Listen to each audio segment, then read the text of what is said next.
See them.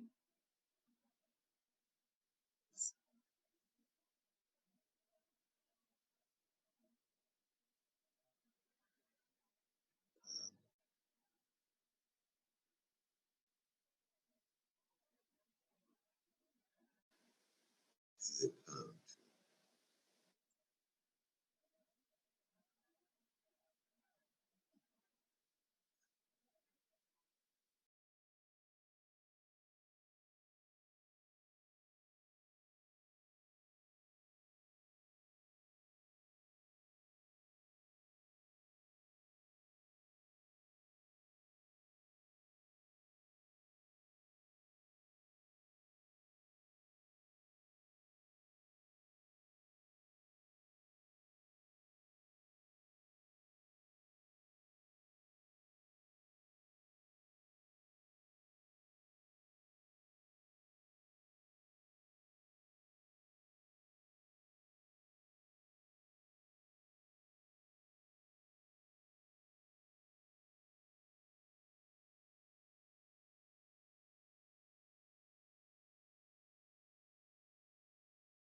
Hello, hello, this is the English channel.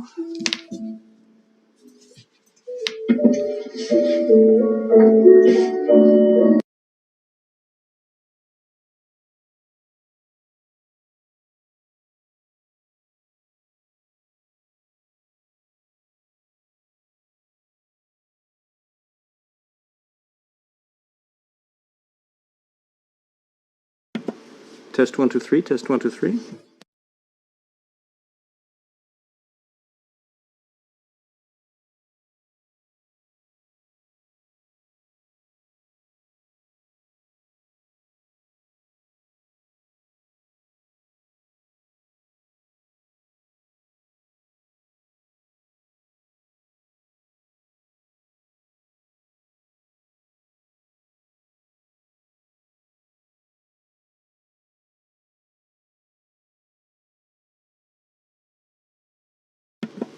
Test 1 2 3, test 1 2 3.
Heard about specific issues in Africa, a general non-respect for academic freedom, lack of social dialogue, increasing privatization was a theme that was raised also by our colleague from UNESCO, questions around institutional autonomy, and finally, I guess one of the big questions is how do we give this recommendation more teeth? How do we make sure it actually means something and can be used to promote and protect things like academic freedom and collegial governance and the important nature of academic work.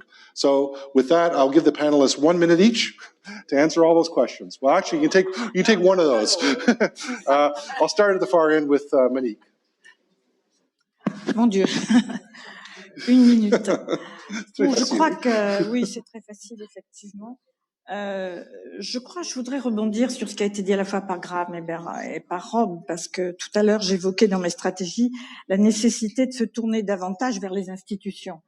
Et je crois que ça permettrait aussi de mettre sur la table les points que vous évoquiez, effectivement, parce que la question des libertés est souvent mise en avant pour l'autonomie des établissements.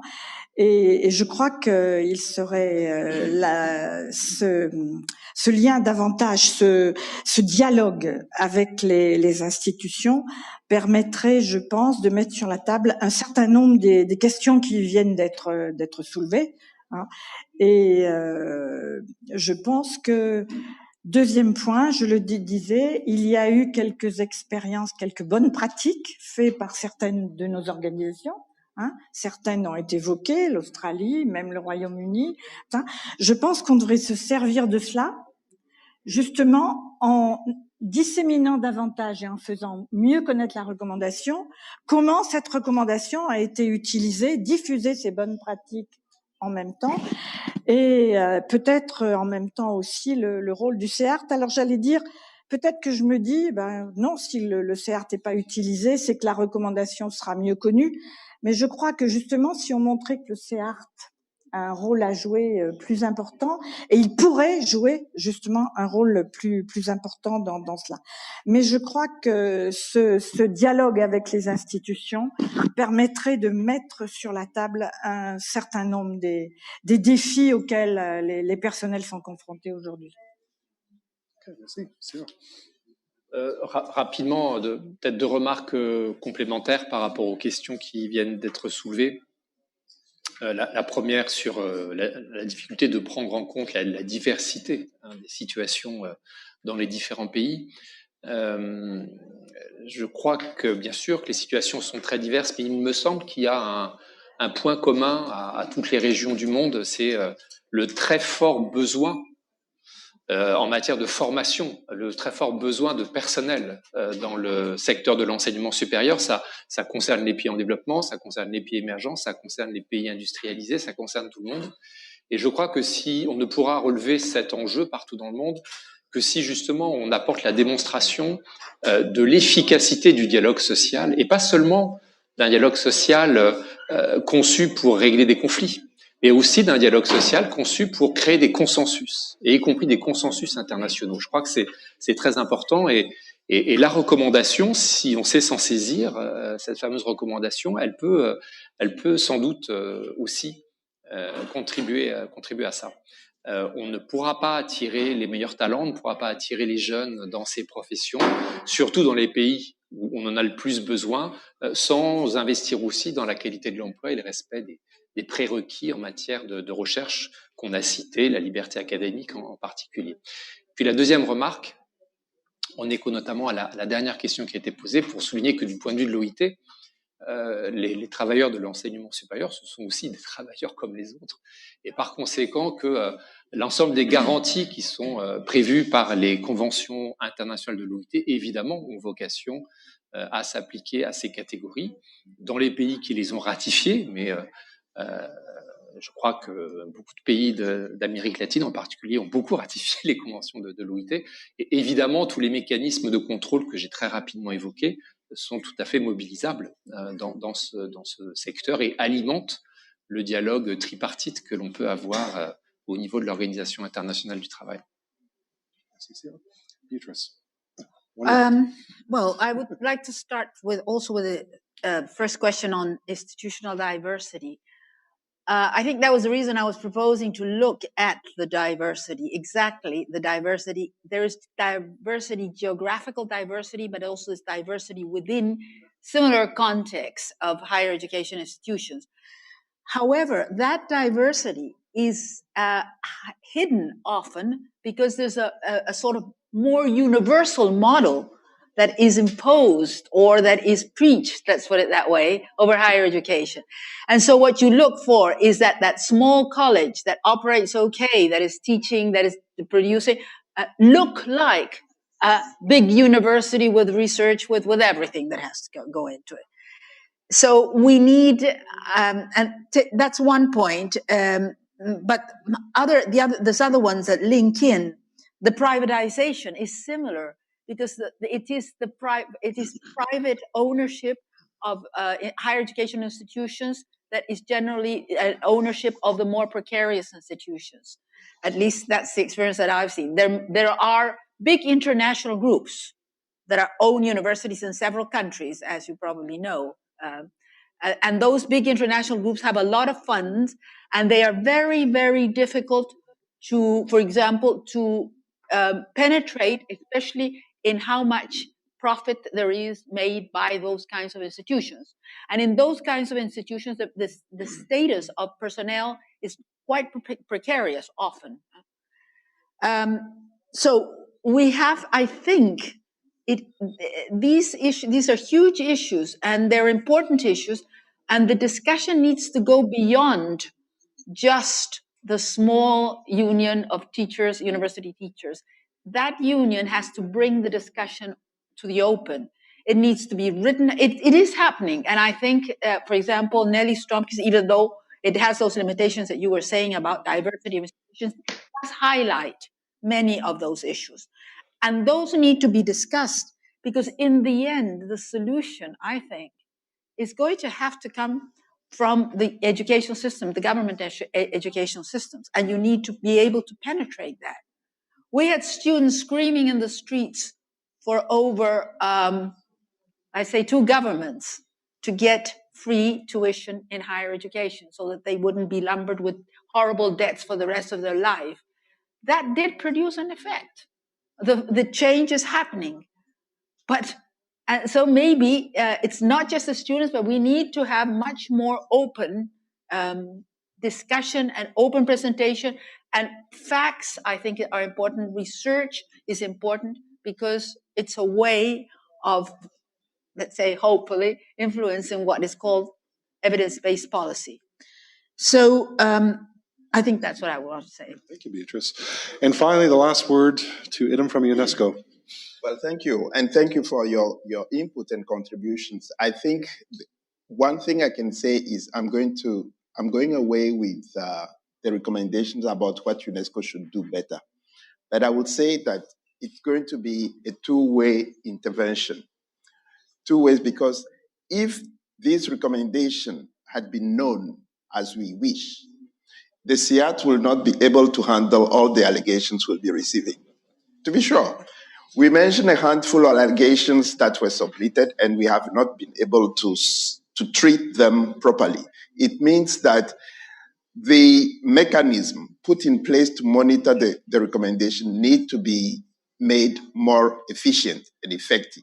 And then we'll work on that, starting with the next CIAT meeting that will take place in Geneva next year.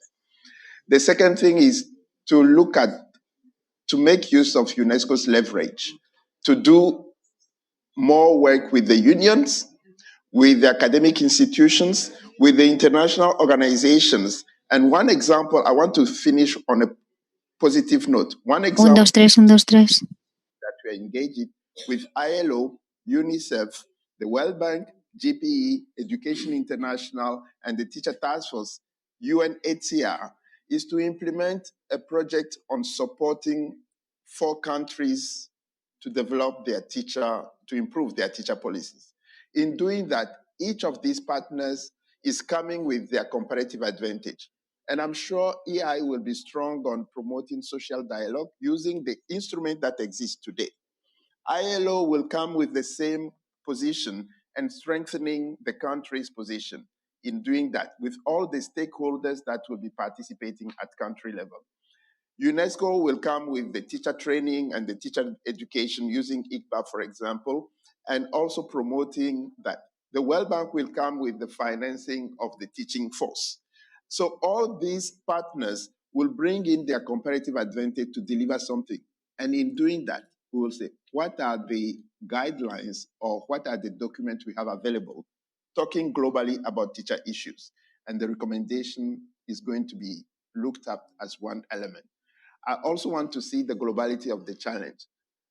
One thing I thought will come out here, which I didn't hear luckily, is there is in UK a member of parliament who sent letters to universities asking them to report on how they are teaching the Brexit. So we've been receiving a lot of concern about, okay, is this against academic freedom and then universities' autonomy? These examples show that the problem is global. The problem is global, but we shouldn't allow the countries where even these privileges are not entertained. I mean the countries of the South, because the allegations we mentioned are from countries like Japan, Denmark, where, most of the countries in the South will say teachers are in paradise.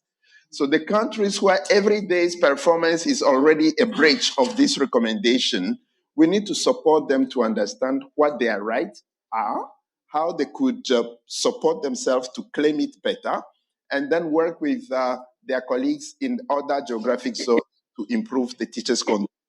So last word, I'm going away with the recommendation that UNESCO need to do faster and better what it's supposed to do with ILO to implement and monitor this recommendation, making them known better.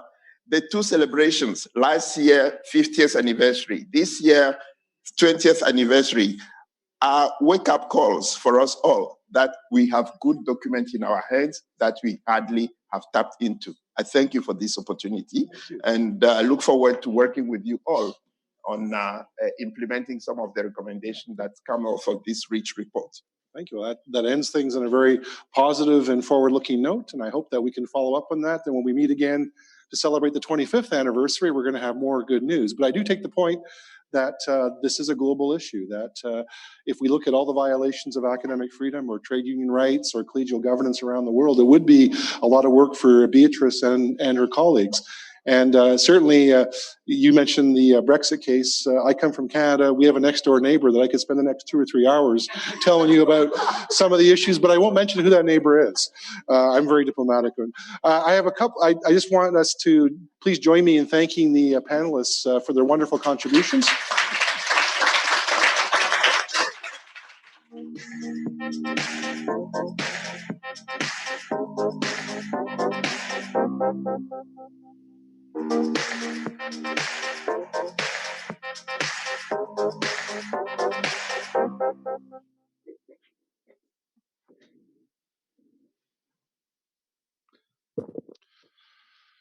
Well, welcome everyone to our conference. You probably just saw me speaking in a different context, but I'm speaking to you today from Ottawa, and I've been asked to moderate our event today. So welcome everyone, and I know this is not the circumstance under which we were planning to meet in terms of our conference. We were hoping to be in a much warmer climate, for me anyways, coming from Canada. We were hoping to be in Mexico City and spend a couple days together talking about all the issues and challenges facing us. And of course, global events have overtaken us, and we now are faced with working on a remote basis in trying to get through some of our core issues.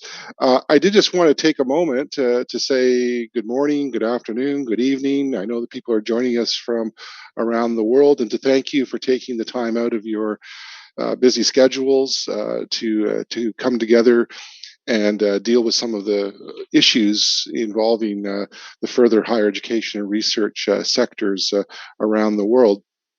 We have a 2-day event scheduled. Today we're going to be focusing on a report, the launch of the Global Response Report into Higher Education, which we'll get to shortly. For the moment, I also just want to acknowledge the challenges that all of us are facing, both at a professional and personal level during the pandemic. I know many of you have had to deal with members who've been exposed, people who've become ill. We've lost many colleagues over the past year, and I just want to reflect upon that for a moment and recognize the incredible moment that we're in, and a recognition of the level of stress that all of us are under.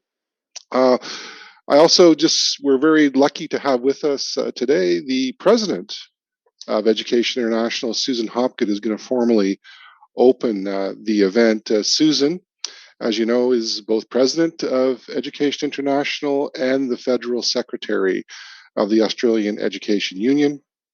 Susan started her career teaching mathematics in secondary schools in Victoria, Australia in 1974. I think that's wrong, Susan. I think that's a typo. That can't be right. But she joined what is now the Australian Education Union as a young teacher, and she's held a number of positions in the Education Union. And I think one of the most important accomplishments is that Susan was elected Federal Secretary of the AEU in 2006, the first woman to achieve that position. So with that, Susan, I'm going to turn the virtual floor over to you. Thanks very much, David. And yes, definitely a typo. Good morning, good afternoon, good evening, everyone, and greetings from Melbourne as we pass here from Tuesday night into Wednesday morning. And David, thanks again for that introduction. And let me just reiterate what you've just said, and that is recognise the incredible work that everybody has undertaken over the last, what is almost 12 months now, really, is it, since the pandemic has been with us, and the stress and emotional the emotional situation that everyone's been in. So well done, everybody. Colleagues, welcome to this first EI Online Further and Higher Education and Research Conference. I'm very happy to welcome more than 150 participants from 50 countries across EI's regions. Today and tomorrow, we are meeting in this online format to continue the exchanges that we began during the Further and Higher Education and Research webinar on the 1st of July last year. As we meet today, COVID-19 is still raging and impacting educators across the world. The professional effects continue to be quite severe for the further and higher education and research sector, including the staff of tertiary education and research, and especially those staff already on precarious contracts. In a country like Australia, the situation is particularly severe and could deteriorate as further cuts might still take place this year. Today and tomorrow, our task is to build strategies for action to ensure that we face the future of this sector head on and collectively defend and promote our professional rights. So today we are launching some very enlightening research from EI's Global Response Project, and I'm very pleased that the authors are here with us to present the key conclusions and recommendations for urgent actions. Those urgent actions will be the focus of the discussion groups that will take place after presentation and the panel. Colleagues, I hope that we all take the time to read this research document closely. I must say I am struck by some of the similarities it reveals between further and higher education and other levels during this period of crisis. Chiefly, that the pandemic has meant, and I quote, that faculty members have been responsible for pivoting their practice online without formal training and support, nor sufficient time and resources. We know this is certainly true as well of our colleagues in primary and secondary education. The same is true of the amount of input that instructors at all levels have had regarding the methods and the means of online learning, and that is very little across the board. What I find especially interesting for discussion going forward is the observation that academics, in fact, embrace good digital tools and methods and should work with all stakeholders, including unions, to, and I quote, define alternative imaginaries that can guide post-pandemic recovery of higher education. That is quite the challenge. I hope this will lead us to a very productive day. Colleagues, tomorrow we are devoting our attention to the state of academic freedom across EI's regions. Academic freedom was a key concern and priority before COVID-19, and at the 2019 Congress in Bangkok, 2 resolutions were adopted to defend higher education and research personnel whose academic freedom is threatened or violated. Today, in the context of COVID, and the research to be launched now is highlighting this as well. New threats to academic freedom have emerged with the move to online teaching. So colleagues, thank you once again for your time and attention. Certainly, this is a time of crisis for us, but just as certain, we can have a strong voice in shaping the future with a combination of strategy and solidarity. Thank you. Thank you very much, Susan, and thank you for staying up late or getting up early. I'm not sure it's moving into Wednesday there, but we certainly appreciate your time and effort to address us today. It's been very inspiring. I want to now turn to what Susan said, and that is the presentation of the EI Global Response Higher Education Study by Ben Williamson. We will be recording this and live streaming it, so people are aware of that. We're going to have the presentation of the report, which will take about a half an hour or so, and then we have 2 respondents who will give their reaction to the report, and I'll introduce those later. But for now, could I introduce the 2 authors of the report, Ben Williamson and Anna Hogan. Ben Williamson is Chancellor's Fellow in the Centre for Research in Digital Education at the University of Edinburgh, where his research focuses on education policy, technology, and data. And Dr. Anna Hogan is a senior lecturer in education at the University of Queensland, where her research focuses on education, privatization, and commercialization. So with that, I will turn it over to Ben and Anna. Okay, thank you very much, David. I am just going to share some images from the report. Okay, so I'm Ben Williamson, University of Edinburgh. Anna and I are going to take turns during this presentation, but I'm going to lead off and then I'll hand over to Anna in a few minutes.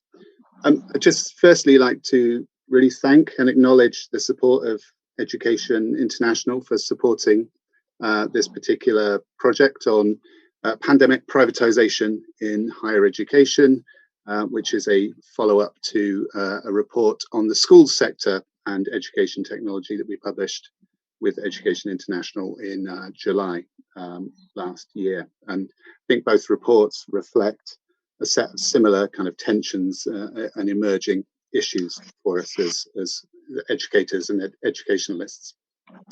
So the aim of this research was to identify and highlight a number of key trends and developments related to private sector and commercial company involvement in further and higher education during COVID-19, with a specific focus on digital educational technologies, or so-called EdTech.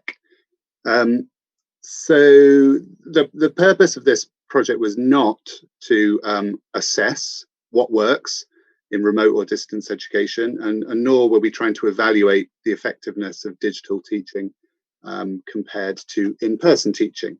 But rather what we were doing was drawing out high-level implications of current developments around educational technology for staff, students, and the sector over the long term. And we hope that by highlighting these emerging and important issues and highlighting them now, that the report might help to inform a set of crucial debates which we know are happening in many countries worldwide about how universities and colleges can or should respond and adapt to the ongoing disruptions of the pandemic.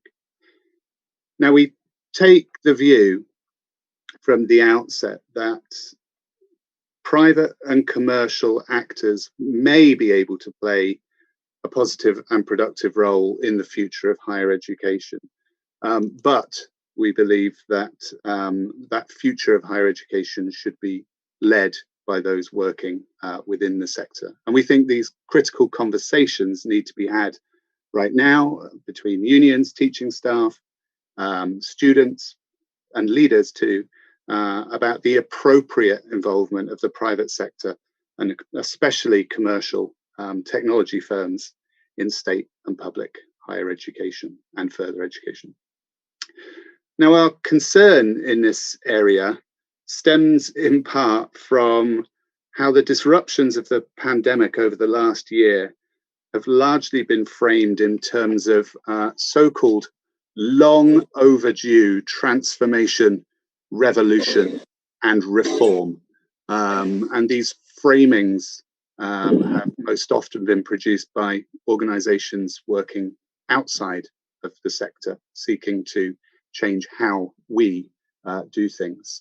So international economics organizations, investment companies, consultancies with international reach, and business, influential business media channels, all very similarly have argued that the pandemic has revealed digital technologies to be the solution for all of higher education's problems.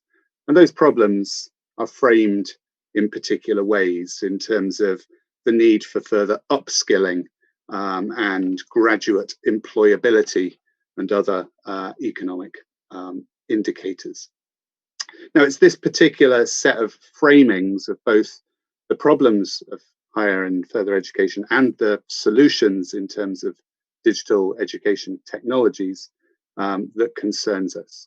And it concerns us primarily because it's leading to fast track proposals for profound and long-lasting higher education reform through private commercial technologies. So our analysis and our interpretation in the report is informed by some previous research. Many of the trends we highlight in the report have not appeared from nowhere. They have their own long histories. What we, I think, are seeing is an acceleration of particular developments that have been kind of worked out across different spaces. So first, there is previous research on things like the platform society and the role of digital technologies in the contemporary world, work that highlights how technology companies are, in a way, sort of colonizing an increasing range of sectors and public functions, and bringing private interests into the functioning of public institutions such as schools, colleges, and universities. Second, there is now a small body of emerging research on technology and the role particularly of big data companies during the pandemic. And this work has really begun to reveal the accelerated expansion of tech companies into sectors including health, welfare, labor, and education too. So tech companies are assuming really powerful roles for themselves during the emergency that are likely to persist long past recovery from the pandemic. And third, research on privatization of education has previously reminded us that pro-privatization policy promoters often see emergencies as catalytic opportunities for education reform. First, in the event of an emergency or crisis, they offer emergency relief at scale and at speed, but then they seek to normalize those emergency temporary measures as long-term reconstruction and transformation. So we think this helps us to understand what's happening in further and higher education at the moment, an ongoing process of increasing digitalization, of commercialization and privatization that's rapidly accelerated through emergency technology provision for remote education. But now this temporary relief is being promoted as a long-term prototype for large-scale, long-term digital transformation of universities and colleges. So the report gives lots of examples of ways in which that is taking place. This presentation will just give a few highlights, sort of key exemplars, to give you some feel for some of the developments that are actually taking place. So I'm just going to give a couple of quick examples before handing over to Anna. So the first thing to highlight is that there is a remarkable level of agreement emerging across different industries and sectors about how to solve the so-called problems of higher education through digital transformation. So one example here is from the UK, where I am based. It's the National Learning and Teaching Reimagined initiative, which has produced a website and multiple documents and kind of visioning scenarios, and this particular strategic framework report that you can see on the screen. So this initiative assumes that universities and colleges must be transformed, and it suggests that they must do so by emulating many of the ways that global technology firms operate. So it suggests digital transformation of higher education on the model of Amazon, Netflix, and Spotify. That is, that universities should increasingly operate through digital interfaces that collect huge quantities of data about students and staff, and then provide real-time feedback and improvement data. Importantly, this particular initiative is a partnership between a range of different organisations. We have some of the UK higher education sector's most powerful agencies, including Universities UK, which represents the Vice-Chancellors. along with an education technology investment company, which authored the report, and a technical partner, Salesforce, which is a California-based US cloud software company. So we know that similar kind of visions and initiatives are appearing in other countries too, sort of setting out this transformative vision, set of proposals and strategies that will significantly affect educators and students if these visions are realized. And of course, the education technology and the global technology industries are strongly seeking roles in such transformations. Just briefly before I hand over to Anna, one of the reasons that the EdTech and global tech industries are so interested in this space is because it appears to be highly profitable. According to the education market intelligence agency Holon IQ, which performs these massive valuations of the EdTech industry, venture capital investment in education technology in 2020 alone reached in excess of $16 billion, more than doubling from the previous year. So these kinds of massive market valuations of education technology are now being projected as signals or indicators of continuing market growth and continuing expansion in the reach of EdTech too. And what you can see in the bottom corner, the 2021 Global Learning Landscape that Holon IQ produced last year, is its taxonomy of how that one particular organization believes the future of higher education will play out through the involvement of thousands of education technology investors that it has catalogued and valued. It says that investment in these companies represents a vision for how the world learns. So digital transformation of higher education proposals that have been projected by powerful multi-sector alliances of organizations, it also appears are very closely tied to financial markets and investment choices.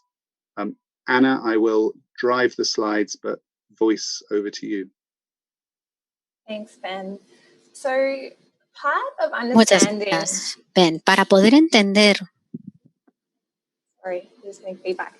So part of understanding the Decía, platform... para poder entender la plataforma... I have to change something here. Sorry, I'm just getting... There was some interference from the Spanish channel. We'll work on fixing that. Okay, so it's not just me. Good. I'll keep going then. So as Ben was just saying, it's all about generating profit. So part of understanding how platform capitalism can work in higher education is about understanding how courses can be made more accessible to more students. So in the report, we explore this idea of the digital campus and how this is being constructed through a number of technologies.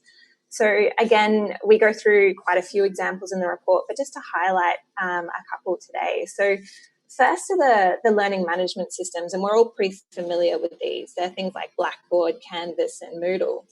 Second, we sort of explored the return of the MOOCs, particularly through the partnerships between higher education institutions and commercial providers like Coursera.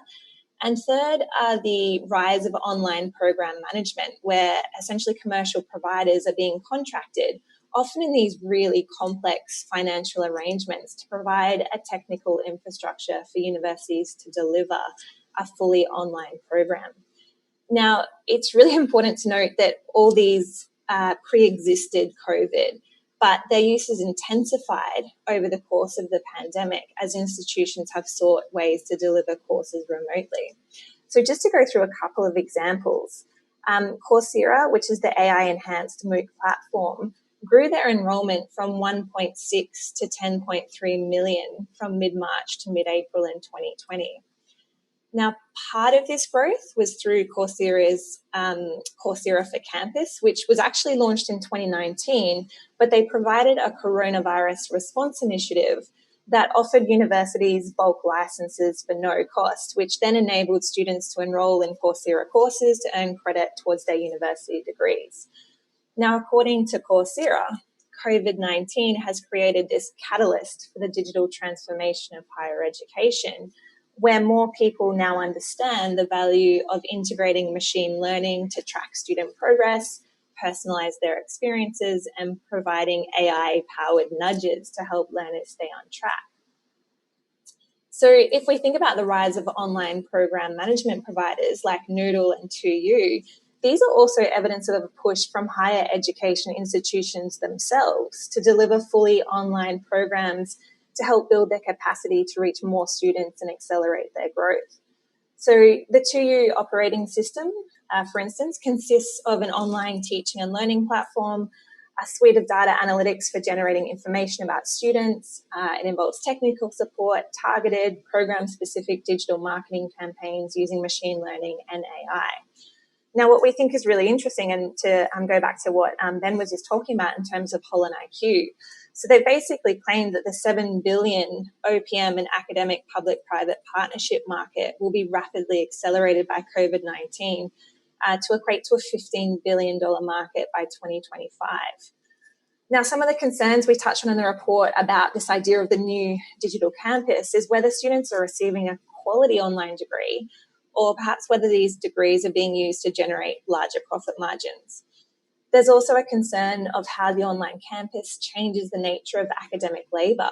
So teaching is being outsourced, and often to those hired by OPMs on precarious, deprofessionalised, and increasingly deregulated and poorly paid contracts. But what we see is OPMs are really anticipating the emergence of an educational gig economy in which educators have to compete for short-term contracts to teach on outsourced and partly automated online degree programs. Next slide, please, Ben. So we also noted that during the pandemic, there's just been a really rapid growth of direct-to-consumer ed tech, and this is essentially students reaching out for learning assistance. So students who are learning from home are turning to private tutoring platforms, AI learning assistants, and they're streaming on-demand content.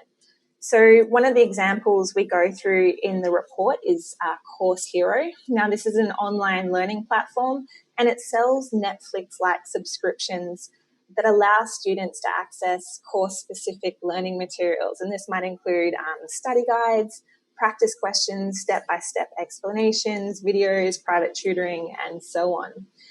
It's kind of interesting to note that previously concerns have been raised about how Course Hero can actually generate open source content like this. But they actually launched the Educator Exchange, where essentially university faculty can now earn money for uploading academic resources. So in some ways, this solves issues of copyright infringement by placing the onus on faculty who are agreeing to share their resources in the first place. But according to market analysts, the opportunity of this model is in its ability to provide affordable subscriptions to a really diverse customer base. And we think Course Hero is a really clear example of privatisation and commercialisation in which learning has been reduced to individual market exchanges and transactions. So this direct-to-student model reflects an assumed future of increasingly remote education serving largely non-traditional students who potentially can't attend campus due to work and or family commitments. Next slide, Ben. We also argue that this sort of rise of the direct-to-consumer model also paves the way towards new forms of credentialing and certification in higher education. So rather than the conventional university degree model, there are new educational imaginings that claim to better understand what student wants and what the economy now needs. And this has been reflected in recent years by the emergence of digital credentials. And we see these as easily shareable badges. We see digital certificates and also the push towards micro-credentials, which are offered through online courses by both universities and private industry players. Now, one of the examples we provide in the report is around Google and their launch of career certificates. Now, as a brief overview, these certificates take approximately 6 months to complete, and they're hosted online by Coursera. And Google suggests that this allows students to become job ready for in-demand, high-paying roles. Now, Google argues that their certificates will connect people with top national employers who are hiring for related roles such as data analysts, project managers, and IT support specialists. Google has also claimed that in their own hiring, they would treat these 6-month certificates as equivalent to a related 4-year university degree. Now, Google has targeted the long-term argument that universities are not producing job-ready graduates. Instead, they argue that their courses provide sufficient skills for a direct pathway into related work. And we think it's also interesting to note that this pathway comes at a fraction of the cost of a traditional university degree, where a 6-month Google certificate would only cost a student approximately $300. So for the moment, Google and Microsoft, which we also talk about in the report, has only targeted the reimagining of credentials for digital skills. But we think if this is successful in terms of a direct pathway skills training, this has the ability to really disrupt traditional higher education as a sector. Next slide, please, Ben. And building from this example of Google and their reimagining of credentials, there's been an interesting phenomenon in terms of other providers creating what's being called or termed challenger universities. So in a similar rationale, there's a sense here that traditional universities are devoid of innovation, and there's a need to better understand Gen Z and tailor learning in ways that will better engage them. So a recent US edtech startup called Virtually exemplifies this. Now, Virtually is based on the template of Shopify, which is a successful e-commerce platform, which essentially allows retailers to set up online stores. Now, Virtually operates in a similar way, and it enables education providers to piece together calendar, communication, payment, and other tools to operate an online educational program. And it really targets entrepreneurs who want to teach trades and skills specific to industry jobs. Now, the founder of Virtually, a former Facebook engineer, claims that their vision is to decouple education from traditional institutions and put it in the hands of those with relevant experience and a passion for teaching. As they say, we feel like the best people to be teaching job skills are people from the industry themselves. So in September 2020, Virtually closed a deal for $1.75 million in investment led by the firm Global Tiger. So Virtually really presents the emergence of a startup model of prospective alternative higher education providers who can utilize a for-profit platform to deliver online schools and industry-specific skills and qualifications. Next slide, please. So the final example I wanted to give before handing back to Ben is just how some of these new public-private partnerships that are existing in the higher education sector are really working to blur boundaries between public and private and profit and not-for-profit. And an example that we talk about in the report is the University of Arizona and their establishment of a shadow education provider called the University of Arizona Global Campus. Now, this is a pretty complex arrangement, and we do explain it a little further in the report. But essentially, one is a non-profit institution with its own leadership, faculty, and academic programs. The other is a recently acquired private college that's merely borrowing the branding of the University of Arizona in a complex financial partnership. So while Global Campus is affiliated with Arizona University in name, students enrolled in the Global Campus do not receive degrees from Arizona University. So this sort of really complex arrangement blurs the lines between public and private, profit and not-for-profit. And we think it employs smoke and mirror tactics, where it's unlikely that students understand what they're getting when they enroll in a Global Campus degree. And while we appreciate there's a need to expand higher education access to more people at a lower cost, We think that these sorts of examples provide an interesting case of how public-private partnerships, mergers and acquisitions can work to disguise profit-making activities in higher education. Back to you, Ben. Thank you, Anna. So I just want to give two last examples from me. I think what we've indicated across many of the examples we've already covered is that universities are increasingly turning to large-scale digital systems that collect extensive amounts of data from students and in some cases employ machine learning and artificial intelligence tools for the analysis of that data. Now, to a certain extent, what we might say is that during campus lockdowns, universities and colleges have really existed almost exclusively through their infrastructures of technologies, devices, and underlying operating systems and network connectivity arrangements and so on. So one of the suggestions we make in the report is that the physical campus, as we know it, is increasingly overshadowed by the cloud campus that exists on the giant infrastructures provided by the likes of Amazon Web Services, Salesforce, Microsoft, and Google. And all of these organizations, global technology corporations, have been competing quite fiercely over the last year for what we might describe as an infrastructural dominance in the space of higher education.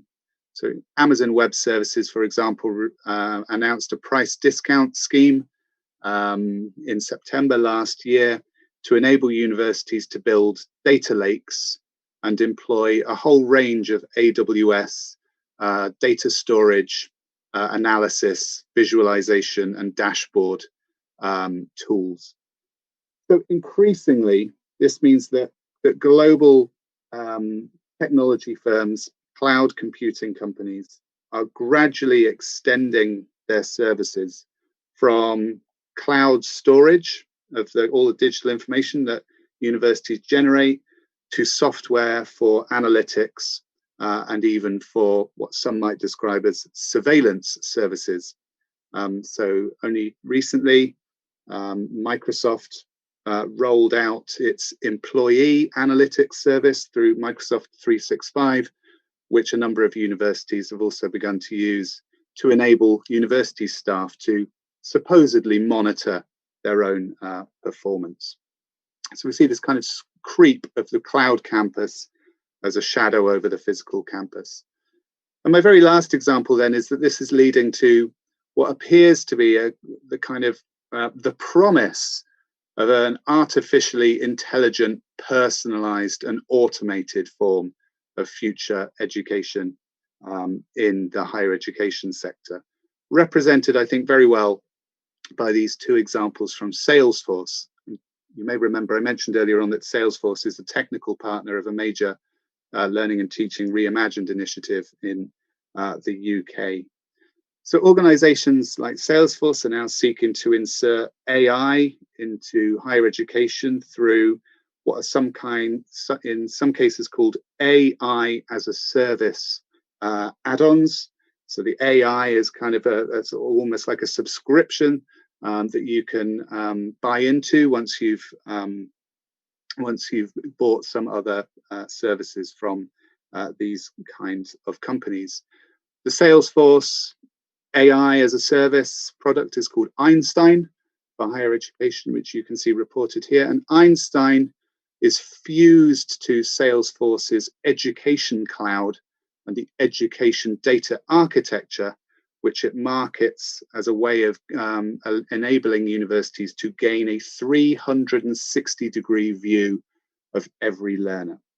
So we can see some of the initial imaginaries of the future of higher education I outlined at the very beginning really being kind of materialized in these, kind of deep infrastructural and AI infused products. The vision of a more augmented, intelligent, personalized higher education sector is exactly what these kinds of tools and systems are designed to enable. Anna, I will hand over to you just for the last couple of minutes. Ben, so the point we want to make here is that many of the tools adopted by higher education institutions, ostensibly for teaching and learning activities, actually expose students and staff to increased forms of surveillance. And one of the examples that we're also familiar with is Zoom. And this has been the centre of much discussion and debate. And it's often praised as the tool that has allowed a rapid and easy shift to online instruction in our higher education institutions. However, there have been concerns. Now, initially, these centred on things like Zoom bombing, in which an individual not involved in the class could enter the room, take over the screen, and broadcast racist, misogynistic, and homophobic images. And Zoom's response to this issue was to release more expensive institutional accounts with supposedly better privacy settings. Yet there's actually been ongoing concerns for student and instructor privacy as well. So most Zoom lectures are recorded so that students can then view the live lecture in their own time. Now, this has raised issues for student images, discussion, and chat functions that are recorded. But Zoom is also able to harvest call data, and this often is at the expense of users' security and privacy, and they can sell it to third parties. Similarly, university administrators are able to use Zoom recordings to monitor and rank staff. So there is a combination of fears here that these sorts of features can be used to justify staff cuts or redundancies. And quite problematically, it can lead to self-censorship, where staff themselves alter their curriculum in fear of repercussion from surveillance. And final slide, please, Ben. So in summary, and our summary is quite extensive in the report, so just as a very brief one, I think it's really important to reiterate the point that many of the private and commercial organisations that we've discussed in this report already operated at scale within the higher education sector prior to COVID-19. But from what we've observed, we see a post-pandemic higher education landscape that is increasingly privatised, commercialised, digitalised, and datafied. We see the potential growth of a direct-to-consumer model of learning, where both public and private providers are consumed by a Netflix mentality. Degree provision is already increasingly outsourced to commercial platform partners, and new private challenger universities are appearing. The big tech companies promise cloud infrastructure for long-term hybrid education, including data analytics for student performance monitoring and hyper-personalized automated intervention. The AI robot teacher is being prepared as a non-human pedagogue that can work in program teaching and learning environments. Now, companies and higher education institutions alike are asking questions about how they can best unbundle degrees, stream learning on demand, and offer micro-credentials for immediate workplace upskilling.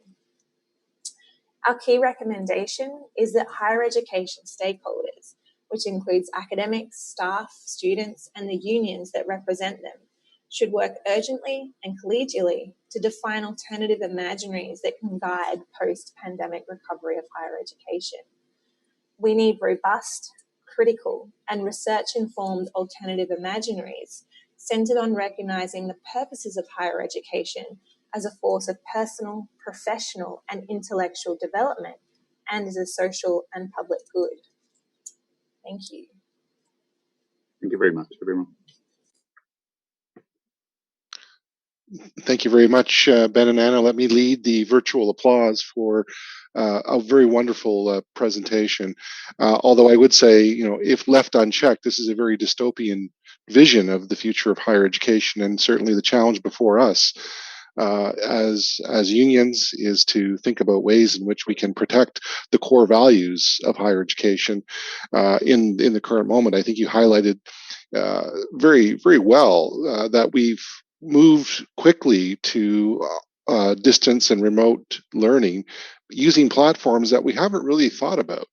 And universities kind of took up Zoom, and I realized there's a bit of an irony of us criticizing Zoom while we're on a Zoom meeting.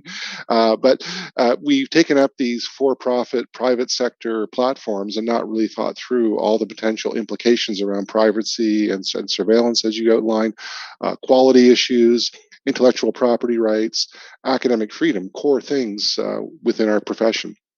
For now, I want to turn to our two respondents, and let me invite, first of all, Ankit Tripathi from the Global Students Forum. Ankit is a student organizer and serves as a steering committee member of the Global Students Forum, as well as the international students representative for the Canadian Federation of Students.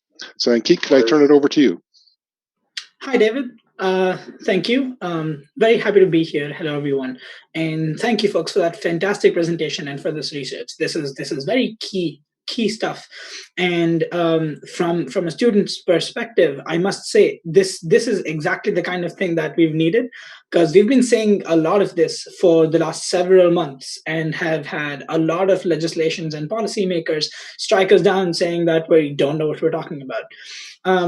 And I think amongst what were said, there were a few key things that are that really hit home for me personally as a student representative, and as an international student in a country that likes to treat me as a second-class citizen here in Canada. I will start with just the general privatization of education. Now, here where I am today, education is privatized. My peers who are domestic students pay about $7,000 to $8,000 at my university. I pay $23,000 a year at my university. My debt is large. And from what I've learned being in this partially privatized university, although most universities in Canada are public universities, pretty much all of them you need to pay tuition. So it's a strange public university situation. But it's not something that is helpful. Privatization of education is something we've seen have very adverse impacts on our own campuses. It starts with, let's start with data collection. Now, what's happening right now in online education, most certainly, thank you. I'll slow down. So what's happening right now on our campuses regarding data collection is something that I am very concerned about. Now, privacy and surveillance through social media and various other means on campuses and in our homes are something that needs to be challenged a lot more. But it comes at the benefit of a lot of great conveniences, right? For me to be able to say, ask Google to turn off my lights and turn on Netflix, and I just have to lay in bed and do all of that. It's very convenient, but Google knows I'm doing all of this, and my data is being sold to advertisers for that benefit. Same happens on our campuses. When we move from an in-campus model where I am going to my lecture to listen to my professor talk to me, versus going to Zoom or going to Google Meets for the same thing, that means that these folks know that we're logging in quite often. And even though this isn't happening right now, considering Zoom is a paid platform, I see a future where it is 100% possible, where these online platforms will offer their services to universities for free in exchange for our data. Students' data there is a 100% market possible. If I can think of it, some capitalist, some entrepreneur somewhere has thought about it and is probably in the works of coming up with a business model where students' data is sold to the company, and in return they get free streaming, which then is utilized by the university to teach online. That is one way things could go. Now, students on campus and being away used to generate revenue for the university is far from ideal, especially while we are also paying tuition. Now, I understand quite a few folks here might actually be from Europe as well. And when I talk to my European colleagues here at GSF, public education that is, not expensive or, free of cost is something that is somewhat for granted for a lot of students in Europe. That's not the reality for me, being originally from India and now studying in Canada. It's not a reality. It's something that we're fighting for. We have been for 20 plus years and will continue to do that. But if my data is something that my university is willing to sell, or some university somewhere is willing to sell to generate revenue to continue funding my education, I'm not sure if that is the kind of education I'm here for. Now, next, coming to the threat to the independence of academic research. I think most of what I had thought about was already covered in the presentation, but I'll go over some of it myself, because through our experiences here, we've actually seen a lot of it come to life. In general, a lot of academic research is often paid for by companies, right? Companies who want specific research done often pay or fund graduate students or PhD students to do that work. Now, if there is a profit motive here, then we have seen this in the past with Coke, with tobacco companies producing research that isn't, the integrity of that research is questionable, but the profit motive led it to happen. And that means if that's happened before, there is 100% a chance it can happen again. And I'm pretty sure it's happened in many ways. But also, it's another incentive to privatization for universities and colleges, where if a substantial portion of their funding can in fact come from a private company to fund research or to fund education for really for higher education, like really highly skilled, like masters and PhD students, then it's unhelpful, because their research is no longer independent, and most of you already know this. But that's something that doesn't help, considering as a student, imagine I want to do my grad program, and there's Coca-Cola who's like, yeah, we'll fund your grad program, and I'm like, okay, I'll take it. Then I go into research and I'm producing something that there are constant pushes that, hey, just nudging it in this direction for a certain purpose, right? And let's say I do it because they're funding my education. And at some point of time, if such a scandal breaks loose, the entirety of my future as a professional, or even a hopeful academic, is not going to exist, because that's a pretty major charge to be leveled at anybody.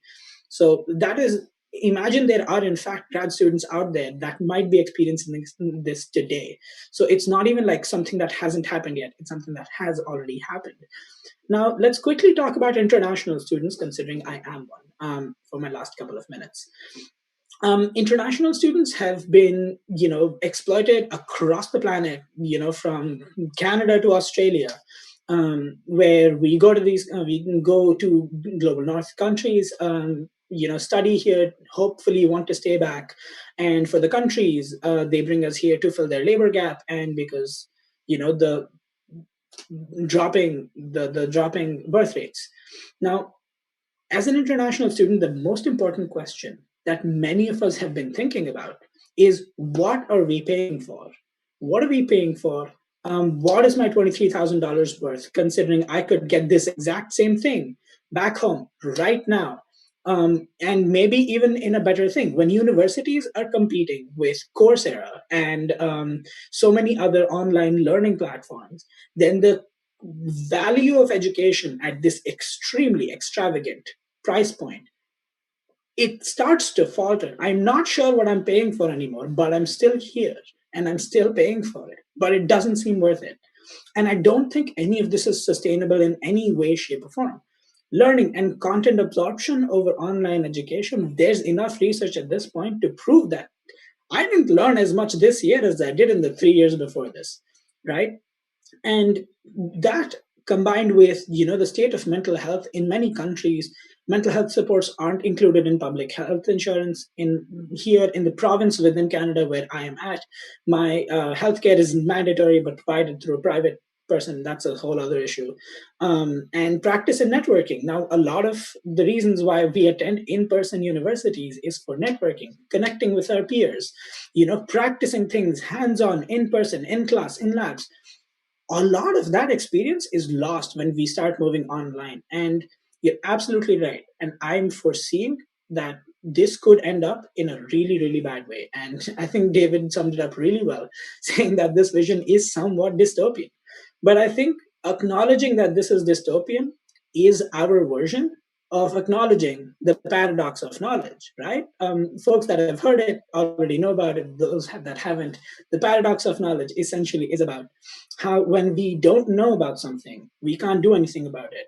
and therefore that knowledge, hasn't yet been created. When that knowledge is created and we do something about it, that knowledge becomes useless. If we don't do anything about it, that knowledge is still key. That's the paradox of knowledge. Now that we know about this, now that we've all acknowledged it, I think there is a lot of room for us to do something about this. And this kind of collective organizing at the union level, thanks, folks, because this is exactly what we need to stay in the battle. So I'll pass this back to David. Thank you for giving me the time to speak.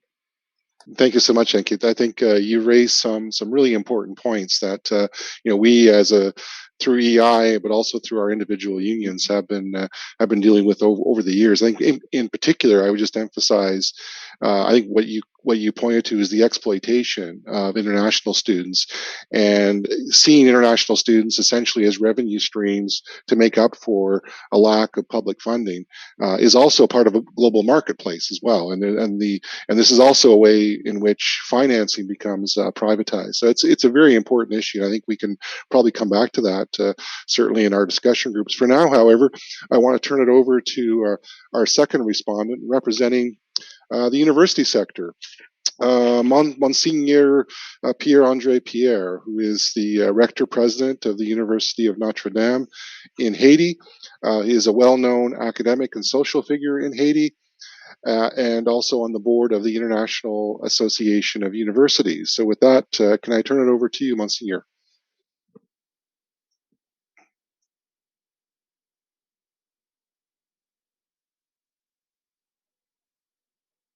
I think you may have to unmute, sir.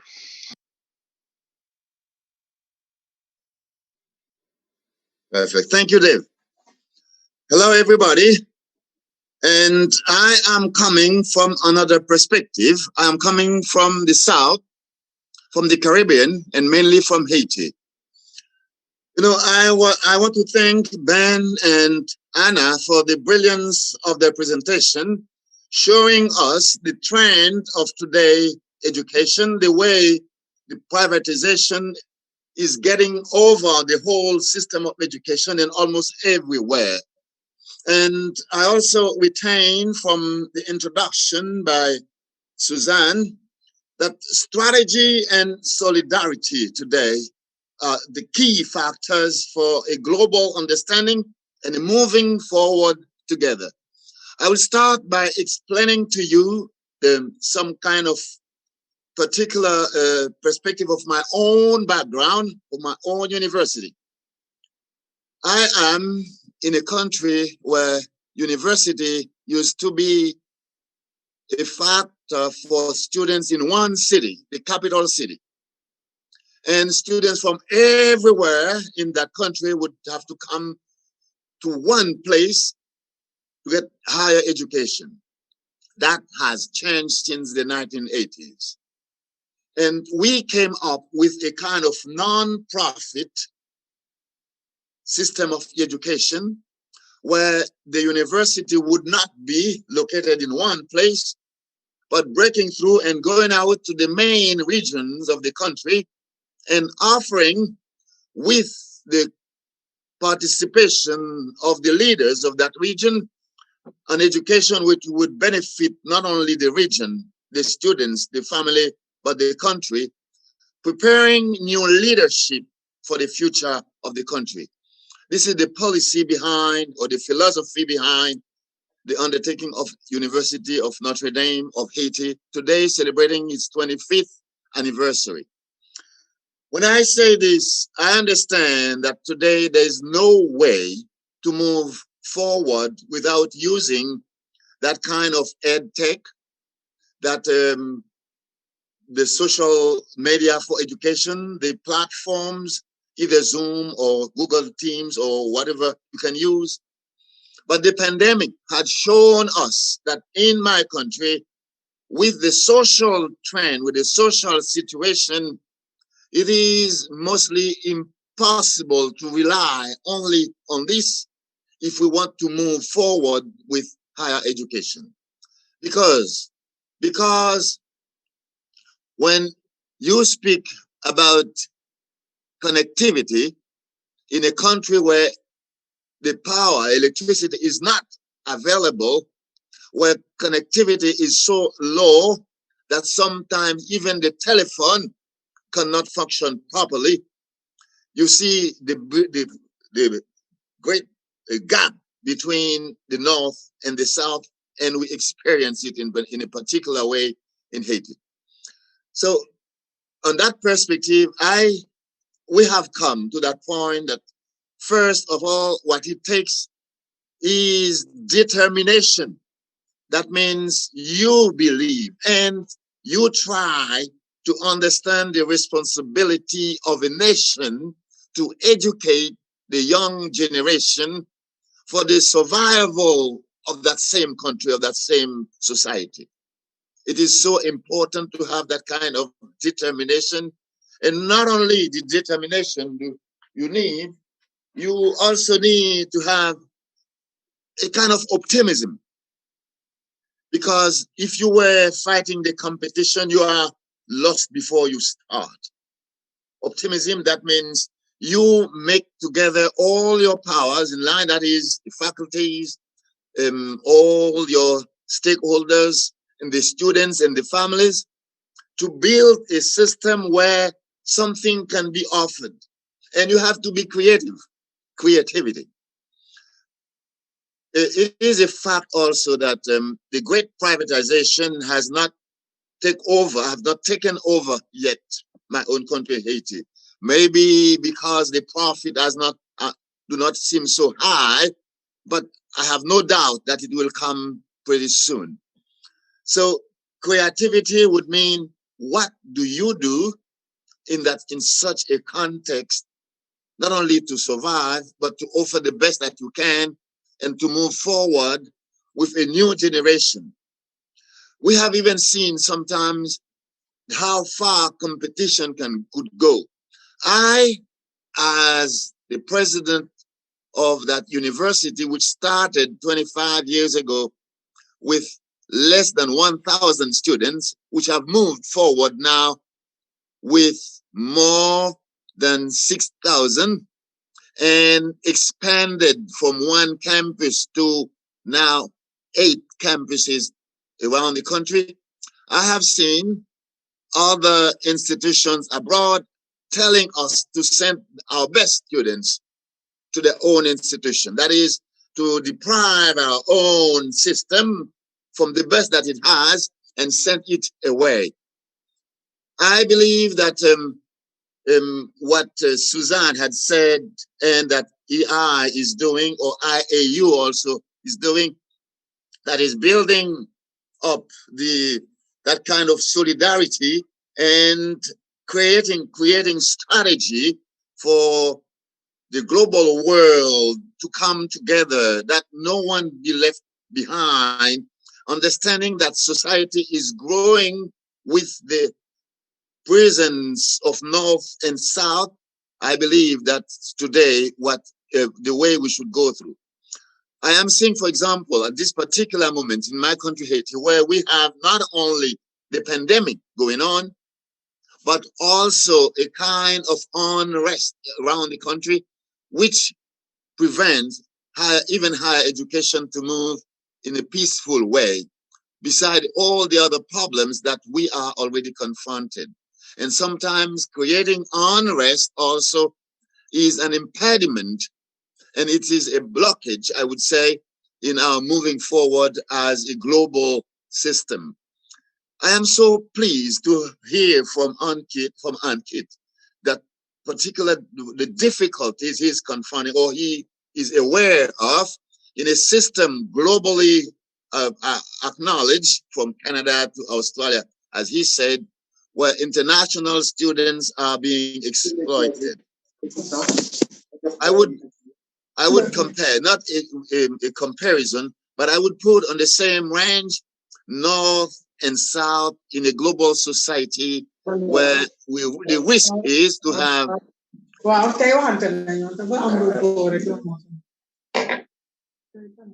where the risk is to have one side of the society, one side of humanity moving forward, and the other side going backwards. And that's create such a fragmentation. It can create even some kind of despair. It can create a way where we do not see exactly the future of that humanity we belong to. I remember, and this is also part of our background philosophy, that comes from the time of Aristotle, when he said, all those who have meditated on the art of governance, the humankind, they will be convinced that the chance of every new society depends on the education of the youth. And we believe this is the way to go. And also, as we see it today, we depend on so many things abroad, but I believe that governments, nations, whatever their strength or whatever they are, there is a great responsibility, even facing the big global and the big global invasion of high tech taking over the system of education. There should be some kind of regulation from governments, from countries to make public education, to make the non-profit or public education a reality, something available to our youth today, just for the future of humanity. So this is what I wanted to share with you from a particular perspective, coming from the South, coming from Haiti, and under this time of the pandemic. Thank you very much.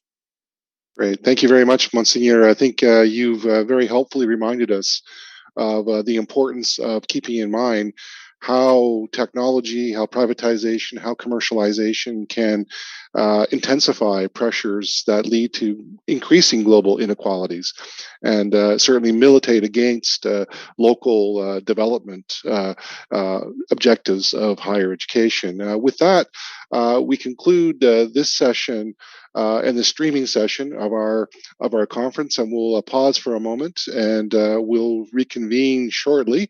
I'm just giving Timo the mark to stop the streaming or the recording of this, and we will then reconvene into discussion groups.